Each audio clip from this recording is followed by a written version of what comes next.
권리가 아니에요. 그 어떻게 보면 폭력적인 것이었고 이런 것들이었는데 그래서 왜요? 그랬더니 아니야 이유는 없고 그냥 막 술 취하는 걸 못 봤다는 거예요 저한테. 네. 제가 그때 왜 그 상을 안 엎었는지 지금도 후회가 돼요. 80년대생은 90년생한테 주변인이라고 그러고 90년대생은 80년대생한테 기생충이라고.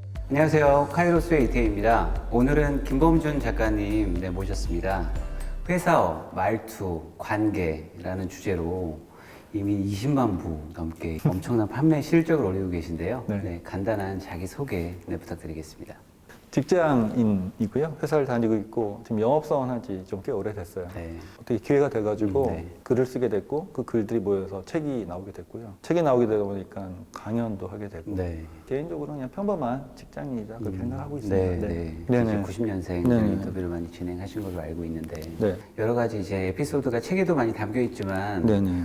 또 좀 기억나는 에피소드가 있으실 것 같아요. 네네. 네. 특별하게 제가 느꼈던 것 중에 하나는 90년대생이 그런 얘기를 하더라고요 저한테.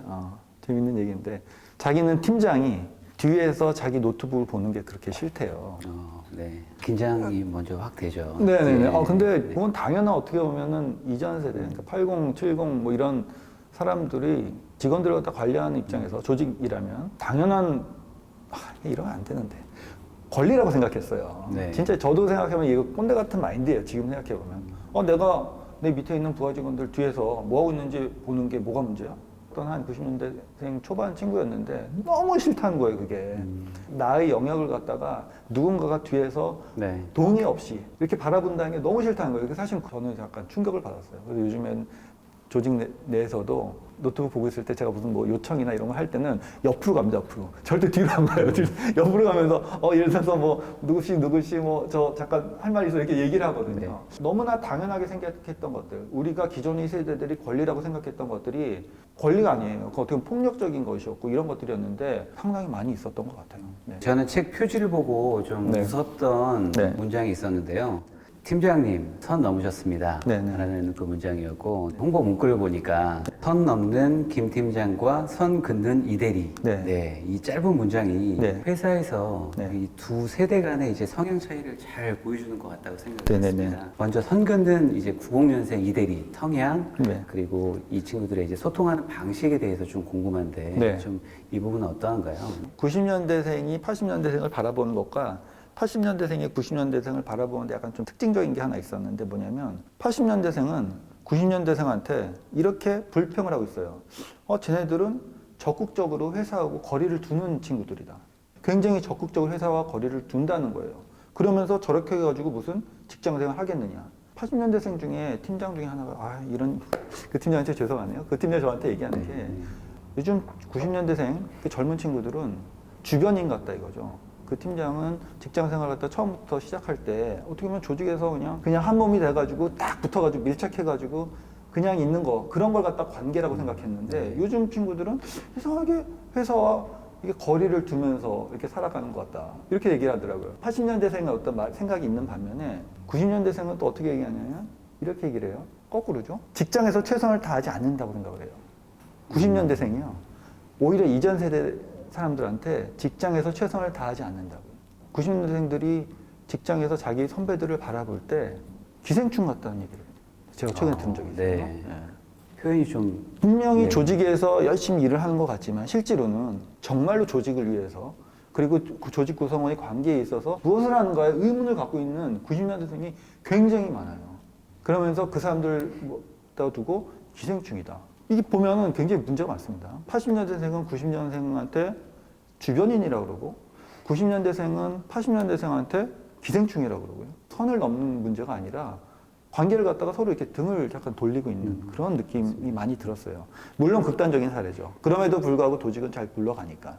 우리들이 이제 80년생도 그렇고 90년대도 그렇고 요거에 대해서는 고민을 서로 간에 어떻거나 같이 일을 갖다가 함께 해나가는 입장에서는 고민을 좀 해봐야 될 생각이 아닌가.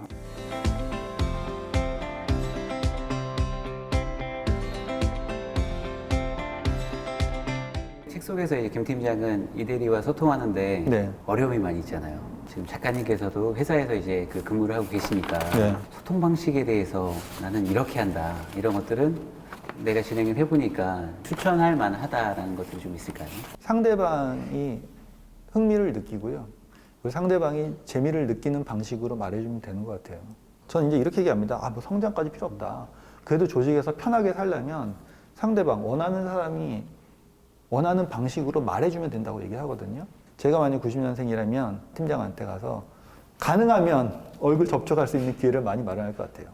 예를 들어서 제가 재택근무라고 하면 제가 먼저 얼굴을 보이려고 노력할 것 같아요. 웹캠에 먼저 보이려고 하고요. 이건 뭐 꼰대 같은 얘기 아니라 제가 90년생이라고 하면 네. 이거 역지사지예요. 커피 한잔 하고 얘기 한번 하고 내가 이 조직에서 성장하고 발전할 수 있는 조언이 될 만한 것들이 있나요? 라고 물어보고 이런 그러니까 면대면이나 이런 것들을 거꾸로 적극적으로 활용할 것 같아요. 80년대생이라면 다를 것 같아요. 거꾸로. 굳이 뭐 얼굴을 갖다가 보려고 하지 말고 그냥 편한 시간에 편한 방식, 예를 들어서 뭐 카톡이나 아니면 메신저나 또 조직 내 여러 가지 이렇게 도구가 있을 거 아닙니까? 그거 가지고 조직 구성원을 위해서 어떻게 하면 성장할 수 있을지 고민될 수 있는 어떤 그런 화두들을 갖다 하나씩 던져주는 거 그런 것들 좀 한번 시도를 해볼 것 같아요. 90년생 이대리가 일할 때 선호하는 방식, 어떤 특징을 좀 보여주고 있는지에 대한 내용이 궁금합니다. 예전에는 후배가 잘 모르면 선배한테 질문을 먼저 했어요. 잘. 요즘에는 질문을 잘 하지 않습니다. 질문보다는 인터넷 검색을 먼저 하고요. 그리고 그게 아니면 선배보다는 동료를 더 먼저 찾는 것 같아요. 그게 어떻게 보면 조직 문화가 이제 바뀐다는 증거도 될 수 있는데요. 수직적으로 물어보고 또 답을 받아가지고 일을 하는 그런 어떤 관계였다면 90년대생들은 특히 그런 것 같은데 인터넷 검색 먼저 하고요. 제일 처음은. 그 다음에 동료들. 그리고 그 다음에 이제 선배가 되는 거예요. 그렇게 일의 방식이 다른 것 같아요. 수평적으로 이렇게 소통을 하는 게 90년대생들한테는 좀 편하게 느껴지지 않나 그렇게 생각을 하네요. 네.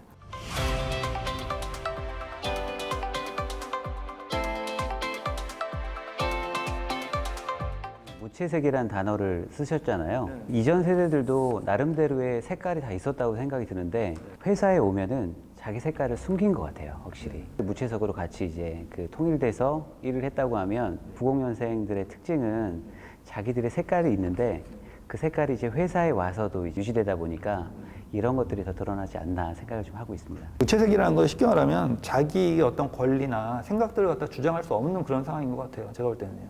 진짜 오래전 얘기는 제 신입사원 한번 회식 자리가 있었어요. 저 이제 팀장님 옆자리에 앉았었죠. 술 마시라는 거예요, 저한테.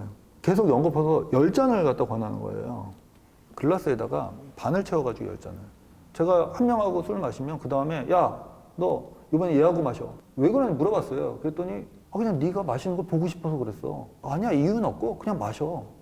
술 취하는 걸 못 봤다는 거예요, 저한테. 제가 그때 왜 그 상을 안 엎었는지 지금도 후회가 됩니다. 그게 무채색이에요. 왜 그때 그걸 갖다가 빨간색으로 정말 하지 못했을까. 옛날에는 그런 시절이 있었어요. 저도 그런 줄만 알고 있었어요. 그게 맞다. 한번 그냥 참고 하는 게 그게 무채색이에요. 제가 얘기한 무채색.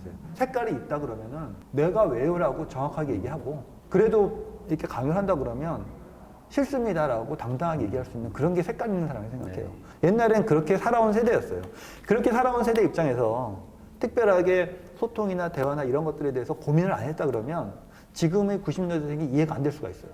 기존의 생각들을 갖다 아직도 갖고 있다면 진짜 문제가 되는 거죠. 80년대생은 정말 안타까워요. 저 그 입장에서는. 80년대생은 그 중간에 있어요. 그런 어떤 문화를 갖다가 받아들이는 입장 하나, 정보 산업의 어떤 이런 쪽에 물을 받은 사람이에요. 그 갈등 상황에 있는 사람들이거든요. 그 사람들이 90년생과 대화를 하기 얼마나 힘들겠어요. 근데 밑에 오는 친구들 90년생은 굉장히 좀 자기 색깔을 갖다가 내고 빨주노초 파남보를 해가지고 오는 사람들이고 그 중간에 있는 80년생이 정말 힘들다고 생각해요. TBS 영상을 보니까 질문지가 그거였습니다. 만약 퇴근이 이제 6시인데 4시에 업무가 할당됐다라고 하면 그 세대별로 이제 반응이 어떻게 될 것이냐라는 내용이었는데요. 70년대생들은 아, 이거 못할 것 같다. 집에 싸가지고 가야 되겠다. 집에 가져가서 무조건 마무리를 한다라는 게 이제 답변이었고요. 80년생 팀장 답변은 합리적이라고 생각이 들면 아, 그래도 해야지. 회사에서 이제 시켰으니까 한다라는 거였는데 90년생 이제 그 남녀가 있었는데 이거 내일까지 못 끝낸다 어차피 시간 조율을 해가지고 얘기를 해서 이건 못 한다고 얘기를 한다라는 게 이제 의견이었어요. 아, 세대별로 이렇게 차이가 확실히 이제 나는구나라는 생각을 했거든요. 훌륭합니다. 90년생이 훌륭한 겁니다. 소통이 되고 있다 안 된다는 딱 하나만 보면 된다고 생각해요. 내가 갑의 입장일 때 특히 을이 나에게 반대 의견을 말할 수 있으면 그건 소통이 되는 겁니다. 저는 그 생각을 합니다. 아까 얘기한 것처럼 90년대생이 4시에 일을 받았어. 팀장님한테. 받을 수 있습니다. 급할 수 있잖아요. 그럼 받을 수 있어. 거기에서 이거는 오늘은 다 못하겠다 라고 얘기를 하고 말할 수 있다는 것 자체가 굉장히 좋다고 생각을 하고요.